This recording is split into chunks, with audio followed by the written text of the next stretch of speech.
Okay, so you know that feeling, right? You open a blank slide deck, you type a headline, Uh-huh. you highlight it, open the font menu, and then Yeah. you just start scrolling. Oh, the scroll of doom. Exactly. You try Arial, and it feels, I don't know, a bit boring.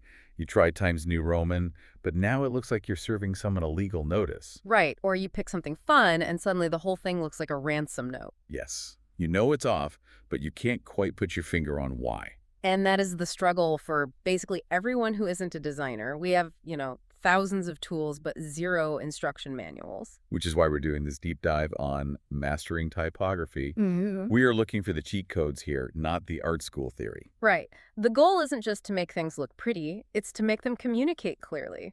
Bad typography is a barrier. It makes the reader's brain work harder. Okay, so let's get into the basics. The guide, it boils the entire font universe down to two main families. Yep, your serif and your sans-serif. And serifs are the ones with the little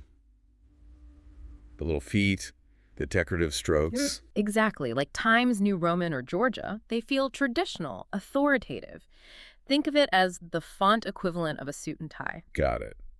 And sans-serif, which literally means without serif, that's your clean, modern stuff. Your Arial, your Helvetica. The tech CEO in a t-shirt. It's approachable, clean, efficient. Okay, so here's where I think most of us mess up. We think, okay, I have these two toolkits. Let me use like 5 different fonts to make this look interesting.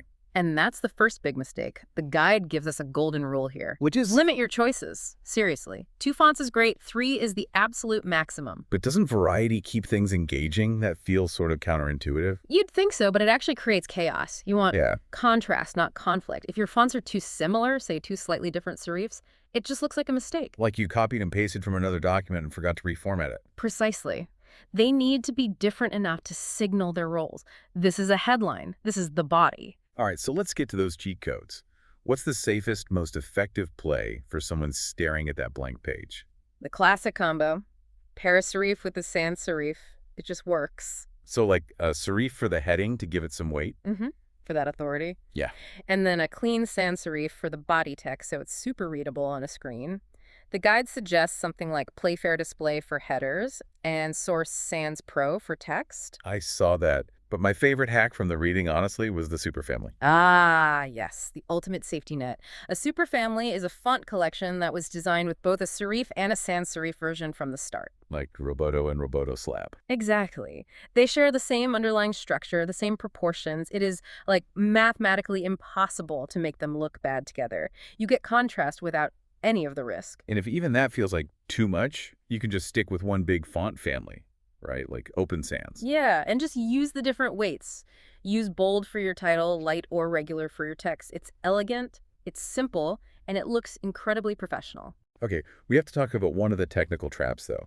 The thing called X height. Right, this is where a lot of pairings fall apart, even if you follow the other rules. It sounds super technical. But it's not. It's just the height of the lowercase x in any given font.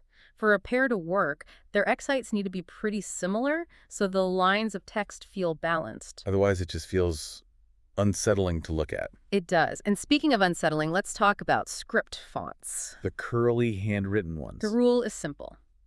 Readability first. Do not use a script or a crazy display font for your body text. Ever. I don't care how beautiful it is. If someone has to squint to read it, you've failed.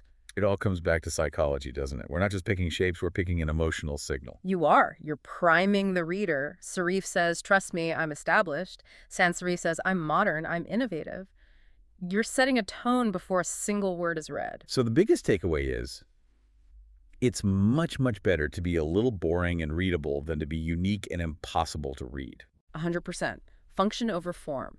And for anyone who wants to go deeper, the guide recommends Thinking with Type by Ellen Lupton. It's fantastic. Definitely. I want to leave everyone with a question that the source brought up that actually made me go check my own email signature. Oh, this should be good. If we know fonts have these subconscious personalities, what is your current default font saying about you before you even type a word? That is a very dangerous question to ask yourself. Thanks for tuning in to the Deep Dive. We'll catch you on the next one.